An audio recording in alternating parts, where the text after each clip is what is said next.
அண்மை செய்திகளை பார்த்து வருகிறோம். காங்கிரஸ் கட்சியிடம் 1700 கோடி ரூபாய் கேட்டு நோட்டீஸ் ஆனது வழங்கப்பட்டிருக்கிறது.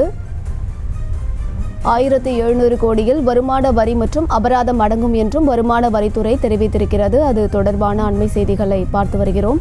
வருமான வரித்துறை சார்பாக காங்கிரசுக்கு 1700 கோடி கேட்டு நோட்டீஸ் ஆனது வழங்கப்பட்டிருக்கிறது. அது தொடர்பான அண்மை செய்திகளை பார்த்து வருகிறோம். மேலும் விவரங்களை கொடுப்பதற்காக செய்தியாளர் மதியழகன் இணைப்பில் இருக்கிறாரிடம் பேசலாம். மதியழகன், இந்த நோட்டீஸ்ல என்னென்ன விஷயங்கள்லாம் குறிப்பிடப்பட்டிருக்கு, விவரங்கள். 2017-18 ஆண்டு முதல் 2020-21 ஆகிய 4 ஆண்டுகளுக்காக வருமான வரியை செலுத்த கோரியும் செலுத்தாததற்கான அபராதத்தை செலுத்த கோரியும் வருமான வரித்துறை சார்பில் காங்கிரஸ் கட்சிக்கு நோட்டீஸ் ஆனது அனுப்பப்பட்டிருந்தது. இதனை எதிர்த்து டெல்லி உயர்நீதிமன்றத்தில் காங்கிரஸ் கட்சி சார்பில் மனுவானது தாக்கல் செய்யப்பட்டிருந்தது.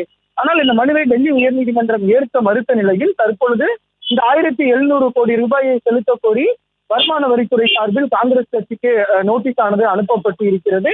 அதில் இந்த 4 ஆண்டுகள் 2017 முதல் 2017, 18 மற்றும் 2020-21 ஆகிய 4 ஆண்டுகளுக்கான அந்த செலுத்தாத வருமான வரித்தொகை மற்றும் அதற்கான அபராதத்துடன் சேர்த்து 1700 கோடியை செலுத்த வேண்டும் என்று அந்த நோட்டீஸில் குறிப்பிடப்பட்டு இருக்கிறது.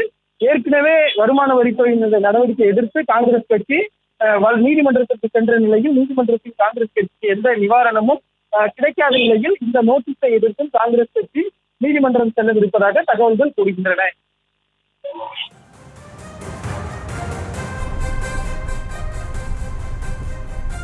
விவரங்களை வழங்கியமைக்கு நன்றி மதியழகன்.